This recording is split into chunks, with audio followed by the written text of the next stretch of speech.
नमस्कार, स्वागत आहे तुमचं माझ्या एका नवीन व्हिडिओमध्ये। आजच्या व्हिडिओमध्ये आपण पालक पुरीची रेसिपी पाहणार आहोत।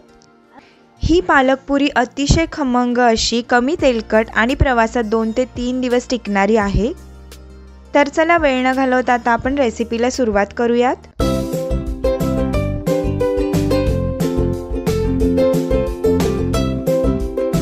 सुरुवातीला इकडे एक जुडी पालक मी स्वच्छ 2 ते 3 पाण्यात धुवून निथळत ठेवलेला आहे। तो आता आपण बारीक चिरून घेणार आहोत। हा चिरलेला पालक आता आपण मिक्सरच्या भांड्यात घालून घेतलेला आहे। त्याच्यामध्ये 5 ते 6 पाकळ्या लसणाच्या घालायच्या आहेत। 4 हिरव्या मिरच्या मी मधून तोडून घालणार आहे। मिरच्यांचं प्रमाण तुम्ही कमी जास्त तुमच्या आवडीनुसार करू शकता। त्याचबरोबर इकडे चमचाभर जिरं घातलेलं आहे आणि थोडंसं पाणी घालून याची आपण मिक्सरला बारीक पेस्ट तयार करून घेणार आहोत। इकडे आपली पालक पेस्ट तयार झालेली आहे। आता इकडे एका मिक्सिंग बाउलमध्ये मी 2 वाटी गव्हाचं पीठ घेतलेलं आहे। त्याच्यामध्ये एक छोटी वाटी रवा घातलेला आहे। पाव चमचे ओवा मी अशा पद्धतीने हाताने क्रश करून घालणार आहे। त्याचबरोबर इकडे 2 चमचे तीळ घातलेले आहेत। चवीनुसार मीठ घालायचं आहे। आता आपण मिक्सरला जी पालक पेस्ट तयार करून ठेवलेली होती ती याच्यामध्ये घालून घ्यायची आहे। हे पीठ जे आहे ते आपल्याला घट्टसर मळून घ्यायचं आहे। पालक पेस्ट घालून झाल्यानंतर लागेल एवढंच थोडंसं पाणी आपल्याला याच्यामध्ये ॲड करायचं आहे।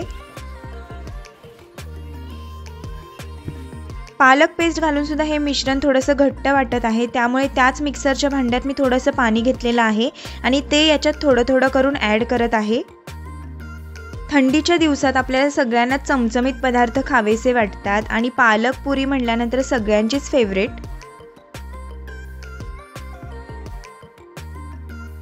इकडे आपलं पीठ घट्ट मळून तयार झालेलं आहे। आता त्याच्यावरती मी थोडंसं तेल घालणार आहे आणि पुन्हा एकदा 1 मिनिटभर हे पीठ मळून घेणार आहे। हे पीठ जे आहे ते आपण 10 ते 15 मिनिटं मुरत ठेवणार आहोत। 15 मिनिटं झालेली आहे आणि पीठ आता आपलं छान मुरलेलं आहे। आता आपण या पिठाचा मोठा गोळा घेणार आहोत आणि पोलपाटावरती तो लाटून घेणार आहोत। पालक पुऱ्या ज्या आहेत त्या आपल्याला थोड्याशा जाडसरच लाटून घ्यायच्या आहे, म्हणजे त्या टम्म अशा फुगतात। आणि जर तुम्ही पातळ पुरी लाटली तर ती जास्त फुगणार नाही आणि कडक अशा पुऱ्या होतील। तर इकडे एक चपाती लाटून झालेली आहे माझी आणि इकडे एक डब्याच्या साहाय्याने मी अशा पद्धतीने पुऱ्या करून घेणार आहे। तर हे पहा, अशा पद्धतीने थोड्याशा जाडसर अशा पुऱ्या मी ठेवलेल्या आहेत। साधारण 6 पुऱ्या मी इकडे तयार करून घेतलेल्या आहेत आणि आता आपण त्या गरमागरम तेलात तळून घेणार आहोत। कढईमध्ये कडकडीत तेल गरम करून घेतलेलं आहे आणि त्याच्यामध्ये मी अशा पद्धतीने पुऱ्या सोडून घेणार आहे। गॅसची फ्लेम मी मीडियम ठेवलेली आहे आणि एका झाऱ्याच्या साहाय्याने पुऱ्या आपल्याला वरच्या बाजूने प्रेस करून घ्यायच्या आहेत।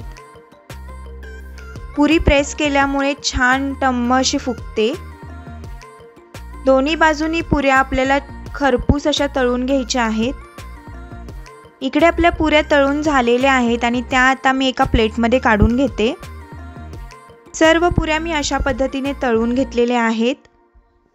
आय होप पालक पुरीची ही झटपट रेसिपी तुम्हाला नक्की आवडली असेल।